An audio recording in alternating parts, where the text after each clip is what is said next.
Karunungang Buhay kasama si Pastor Joey Umali. Dito lang sa 702 DZAS, Agapay ng Sambayanan.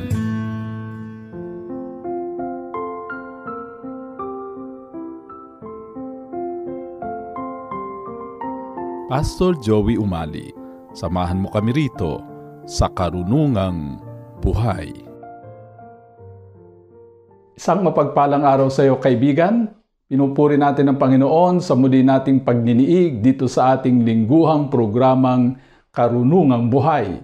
Bago tayo magpatuloy, nais kong batiin ng belated wedding anniversary sina Pastor Norbing at Ate Del Ramos. Happy birthday din bukas sa aming bunso, si Jonathan Umali, at sa aming unika iha na si April Easter sa Wednesday.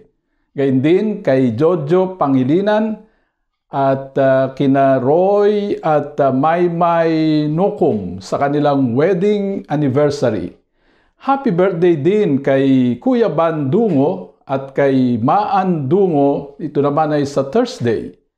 Belated Church Founding Anniversary sa Gatbuka UMC sa Kalumpit, Bulacan, at sa San Mateo UMC sa San Mateo, Rizal. Shout out! Binabati natin ng maingay na pagbati ang ating mga masugid na taga-subaybay, sina Mila Del Rosario, Nora Cancela, Aurora Torrijos, Edwina Guevara, Carmelin Garcia, Marilyn Bona, at Pastor Mark Makapugay. Paano ba tayo magkakaroon ng matagumpay na pamumuhay? Yan ang pangarap nating lahat. At ito ang paksang pag-uusapan natin ngayon sa pamamagitan ng ating pagbubulay-bulay sa Filipos 3:12 hanggang 16. Nais kong basahin ang Filipino Standard Version ng Filipos 3:12 hanggang 16. Hindi sa ito'y nakamit ko na, o ako'y nakarating na sa hangganan. Sa halip ay nagpapatuloy ako upang makamit ko ang bagay na ito, yamang ako ay nakamit na ni Kristo Jesus. Mga kapatid, hindi ko itinuturing na iyon ay nakamit ko na, ngunit isang bagay ang ginagawa ko. Nililimot ko ang mga bagay na nakaraan at sinisikap kong abutin ang mga bagay na hinaharap. Patuloy akong tumatakbo patungo sa hangganan para sa gantimpala ng makalangit na pagtawag ng Diyos, bunga ng pakikipag-isa kay Kristo Jesus. Kaya tayong mga nasa hustong gulang ay dapat magkaroon ng gayunding pananaw. At kung hindi ganito ang inyong pananaw, ito man ay ipahahayag sa inyo ng Diyos. Gayunman, magpatuloy tayong mamuhay ayon sa pamantayang naabot na natin. Minsan, ako ay napasyal sa isang malaking bookstore. At yung napansin ko, nakaramihan sa mga books na tinatawag na new arrivals ay tungkol sa kung paano magtatagumpay, paano yayaman, paano haharapin ang krisis ng buhay. Nagkalat din ang mga libro tungkol sa pungsoy, panghuhula at horoscope. Alam nyo, ang Biblia, sa pamamagitan lamang ng ilang mga talata, ay naglahad sa atin ng 5 sikreto ng pagtatagumpay. Ito'y sa pamamagitan ng sulat ni Apostol Pablo sa Filipos 3:12 hanggang 16 na binasa ko kanina.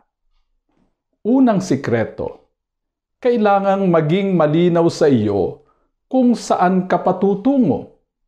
You must have focus and singleness of purpose. What is more important in life is direction, not speed. Hindi pabilisan o patulinan ng buhay. Ang mas mahalaga sa buhay ay ang katiyakan ng direksyon. Kaya't ang ating Panginoong Hesus ay nagsabi na mayroong nauunang mahuhuli at mayroong nauhuling mauuna. Hindi rin pahabaan ng mga taon ang buhay. Ang mas mahalaga sa buhay ay ang kaliwanagan ng layunin. Tayo'y nabubuhay hindi lamang para bilangin ang ating mga taon. Tayo'y nabubuhay upang magkaroon ng kabuluhan ng ating mga taon. We live to establish meaning and significance.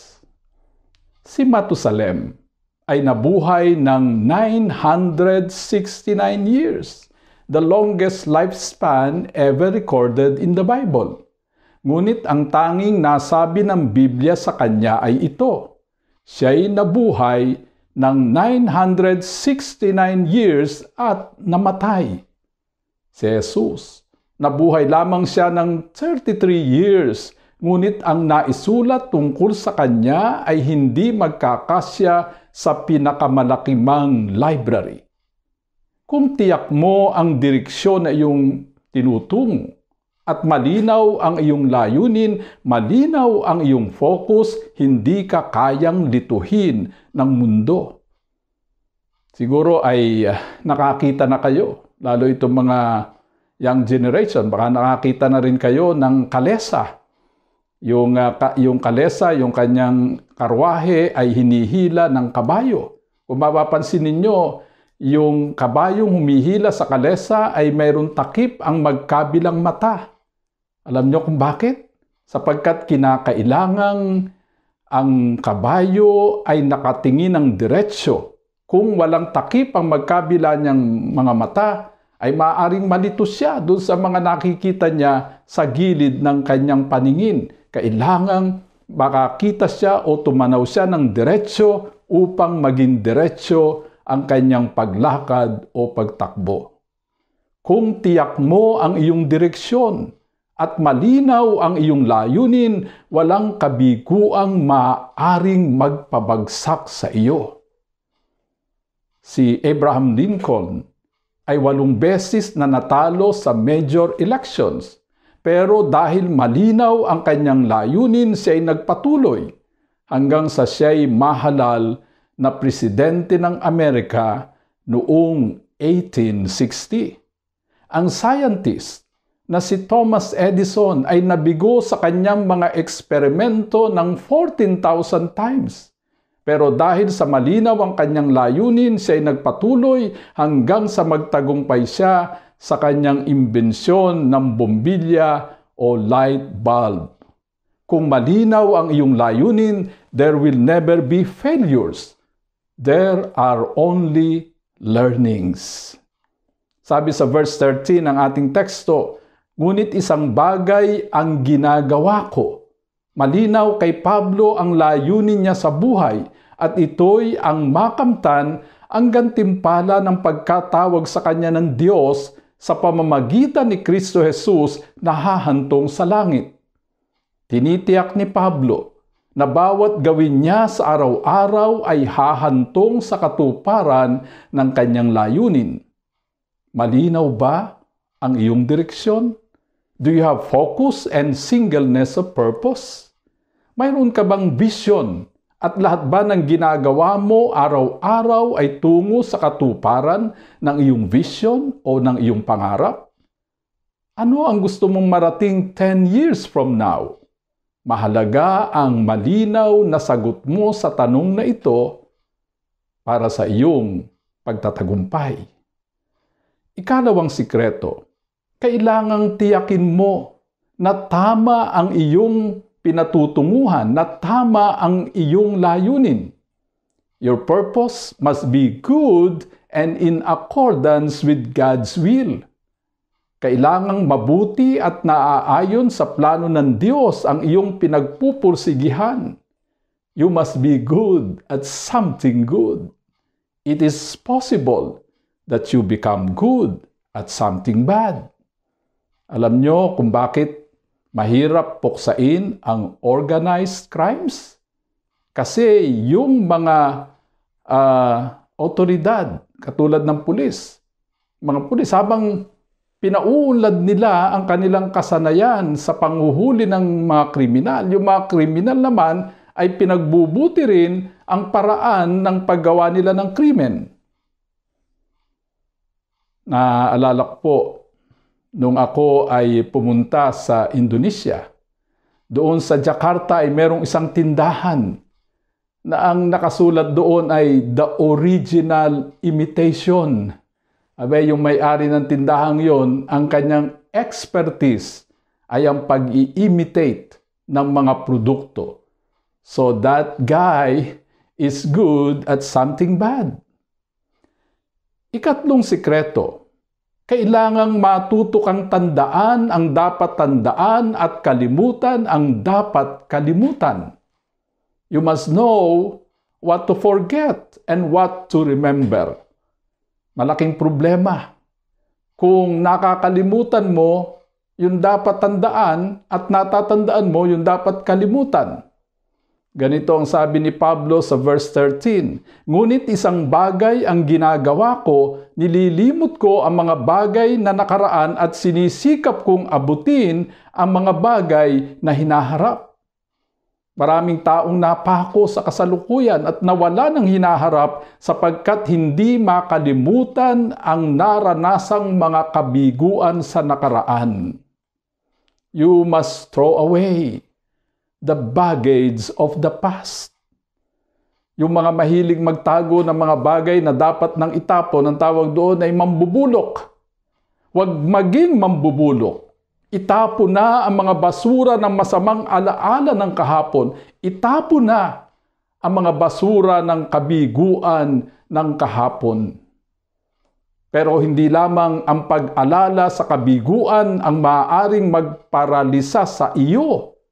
Ang tagumpay ay maaari ring magparalisa sa iyo. Naabot ng 3 American astronauts ang rurok ng tagumpay nang sila'y tanghaling the first man who landed on the moon. Meron pa bang hihigit na achievement kaysa dyan? Isa sa kanila, nang makayapak sa buwan ay nagsabi ng ganito, "A single step of one man, a giant leap for mankind."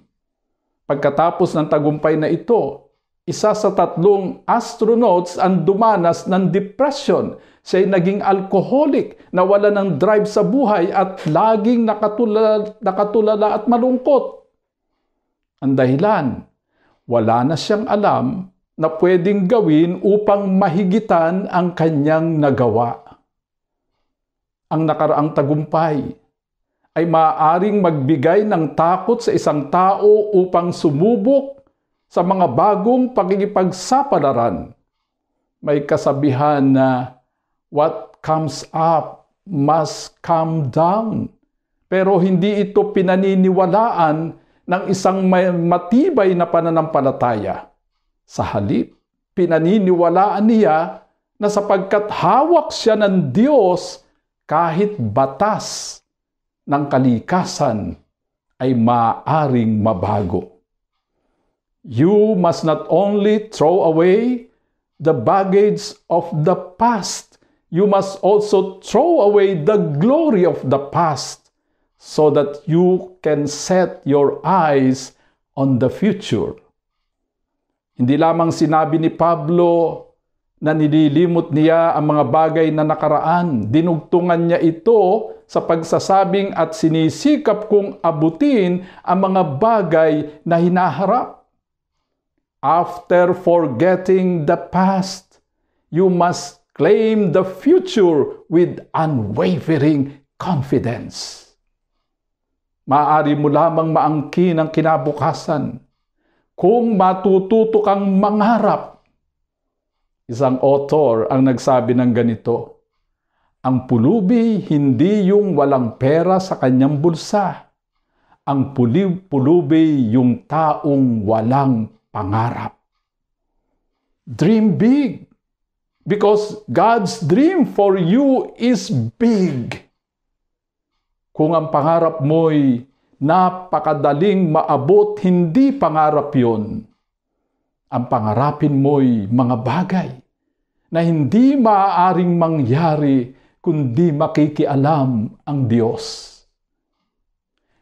Ika-4 na sikreto, kailangang magsumikap, magsumakit, work hard, persevere.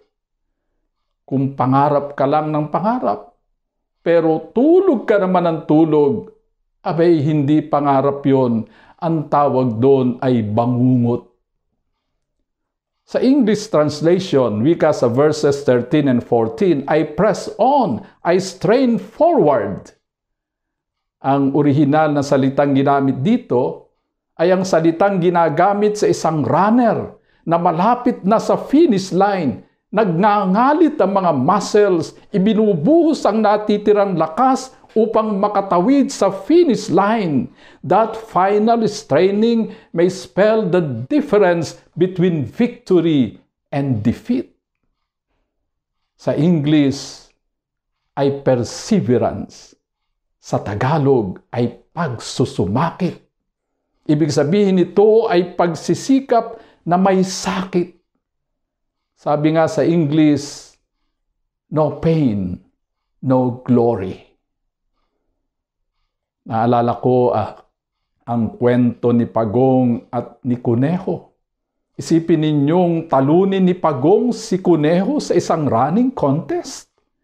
Ang dahilan ay hindi sapagkat mas mabilis tumakbo si Pagong kaysa kay Kuneho. Ang dahilan ay sapagkat dinaig ni Pagong si Kuneho sa determinasyon, sa perseverance, sa willpower. Ika-5 sikreto. Pakapiliin ang mga kasama at kaibigan. Choose your company well. May kasabihan sa English na tell me who your friends are and I tell you who you are. Alam niyo kung bakit bumagsak si Samson? Dahil nagkamali siya ng mga taong sinamahan at pinakisamahan. Kailangan ang sinasamahan mo ay yung mga taong katulad mo ang layunin, katulad mo ang direksyon, ang pangarap, ang tunguhin para sa kapurihan ng Panginoong Hesus. Pakapiliin mo ang mga sinasamahan mo, ang mga kaibigang iyong laging binabarkada, sapagkat malaking factor yan sa magiging tagumpay mo sa iyong buhay. In summary, mararating mo ang iyong hangganan. Maabot mo ang iyong mga pangarap, matataas na pangarap. Matutupad mo ang iyong mga hangarin kung malinaw ka o malinaw kung saan ka patutungo. Tiyak mo ang iyong pinatutunguhan. Tatandaan mo ang dapat tandaan at kalilimutan ang dapat kalimutan. Ikaw ay magsusumakit at pakakapiliin mo ang mga taong pakikisamahan. Tayo'y manalangin. O banal naming Diyos, marami pong salamat sa ibinigay mo sa aming 5 sikreto kung paano kami magtatagumpay. Tulungan niyo kami, Panginoon, na isabuhay ang mga sikretong ito upang ang buhay namin ay maging kapaki-pakinabang sa lipunan para sa iyong kapurihan.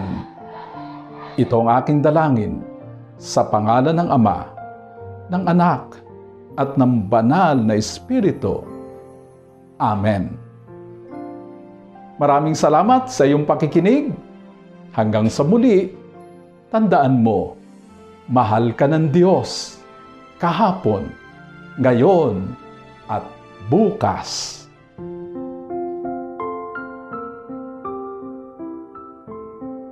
Pastor Joey Umali, nagpapasalamat sa iyong pakikinig dito sa Karunungang Buhay.